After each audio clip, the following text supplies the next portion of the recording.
Hi there, my name is Hazel and this is my colleague Lisa, and today we are going to talk about the A to Z of waste in Cheshire East. So we're going to be over a series of videos moving through the whole alphabet and looking at items and where these items should go here in Cheshire East. For more information on this, you can visit the Cheshire East website, and if you search for what waste goes where. So of course we're starting at the beginning of the alphabet. What do we do with aerosols here in Cheshire East? Aerosols can go in your grey recycling bin in Cheshire East. There's two reasons they have to be completely empty though. The first one is the pressure, if there's still product inside it, can explode. It can be quite dangerous. The second reason is contamination. If there's still a little bit of product in there, it can leak out and contaminate the rest of the recycling. So make sure they're completely empty and they're absolutely fine for the recycle bin. Okay, so what sort of examples of aerosols are we thinking of here, Lisa, that can go in? Right, so you're thinking deodorants, things like furniture polish, any personal hygiene items, all of those can go in. So body spray, things yes, like that, spray. What about things like paint spray and things like that? So, you know, more hazardous aerosols. Hazardous aerosols like paint sprays, paint canisters, things like that need to go directly to your household waste recycle centre. So, Lisa, what about animal waste? What do we do with that? Animal waste, yes, definitely not in your recycling. Just put it in a bag, nice and neat, put it in your black bin, absolutely fine. If it's an animal that is a herbivore, so your hamsters, rabbits, they would be okay to put the bedding, the used bedding, in your compost. Absolutely. Thank you, Lisa. So thinking about hazardous items, what about batteries? What do we do with those? Right, batteries should not be put in any of your bins. Batteries can be taken to pretty much any superstore now, any shop. They will have receptacles in their shop that you can take your used batteries and put them in. An even better tip would be start using rechargeable batteries, and then that negates the need to get rid of so many batteries. That's a really good tip, Lisa, and I guess there may be a cost saving as well, potentially over time by doing that, perhaps. So things like larger batteries, sometimes you get vacuum cleaners with a battery in there. I know there have been instances where we've had batteries from vacuum cleaners in the waste stream, so that, you know, people have put them in bins. What would we do with a battery like that? So this applies for car batteries as well, Hazel. Again, they would go to your household waste recycle centre. Some garages do collect them and can do recycling, so just check with your local garage.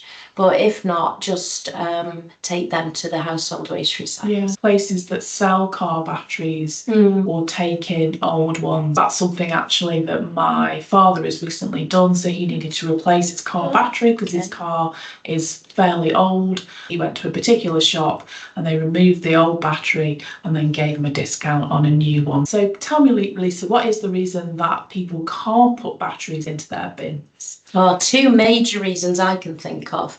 First is the chemicals that can leak out.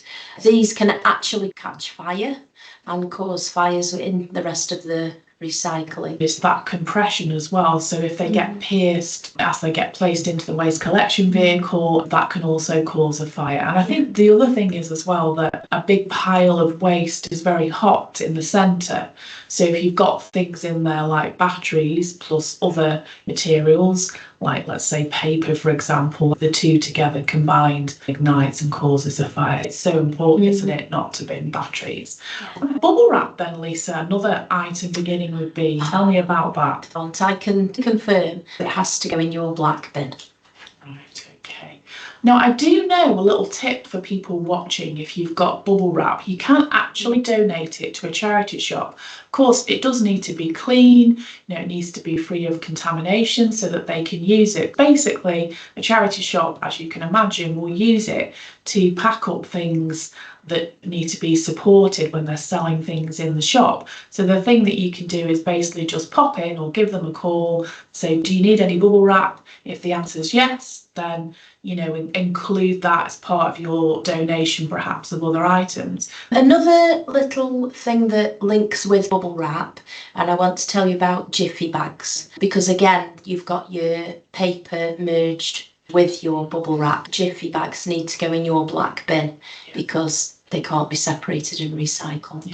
Yeah, absolutely. Yeah, if you can't reuse them, which sometimes you just simply can't, it unfortunately does need to go in your black bin. Thank you, Lisa. Another item that we do sometimes find added to recycle bins are Brita water filters, and they can't go in your recycle bin. Isn't that right, Lisa? You need to contact the actual Brita website. There's loads of information on there on where you can take your Brita water filters for recycling. So we're on to C's now. So canisters or gas canisters, Hazel, what can you do with those? Gas canisters, right. So that is another important one. Don't put gas canisters of any kind into any of your household bins, because much like batteries, they can cause fires, and in fact they can actually explode as well. Explode in waste collection vehicles, they can explode at waste transfer stations. And if you have a look online, you'll find lots of information about that. So it is something that happens, unfortunately. So please don't put gas canisters of any kind into your bins. So to deal with gas canisters safely, you can return them to the supplier for refill. So many retailers, especially those selling camping gas canisters, offer gas canister recycling or exchange, so that's another option there. But essentially, basically, where you bought the gas canister from is where you would take it back to. If for some reason the organisation that you got it from goes out of business, there should be a holding company or a sister company, a subsidiary of some kind that you can take it to. If you visit www.liquidgasuk.org, you can find information on that website about subsidiaries, holding companies. So yeah, that's gas canisters, Lisa. Wonderful. So what item have we got next, Lisa? Right, so you've come back from camping, the dog's made a mess all over your carpet, and you think, right, I need to get rid of this now. So carpets, where would I put my carpet? Absolutely. Well, so don't put carpets into your bins. So carpets need to go to a household waste recycling centre.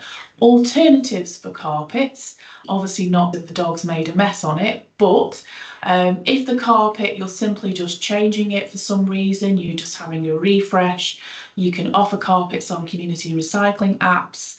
So things like Freegal, Freecycle, Olio, you can look on Facebook, maybe Gumtree. So there's various different options for passing on an unwanted carpet. Alternatively, what you could do, you can have a look for repurposing the carpet. So for example, you could put the carpet in your shed, you could put it in your garage, and there are things I believe you can do in your garden with carpets. So have a look online for inspiration of how you can repurpose a carpet. And that may also be an option as well if the carpet does have marks on it. Can I give you another repurpose? Yes, please. This is what my fiance did. He is a radio DJ, and he needed to soundproof the spare bedroom, and he put carpet tiles around the walls, and it soundproofed the whole room, and it keeps it a lot warmer. It really worked. That's fantastic. That's a really good tip if you need to soundproof a room because you're a radio DJ, or maybe you're a YouTuber or something like that. CDs and DVDs. So I mean, probably these days it's not so common, but people do still use them, and obviously a lot of people will use streaming services and things like that. One of the best things you can do with them actually is take them to a charity shop.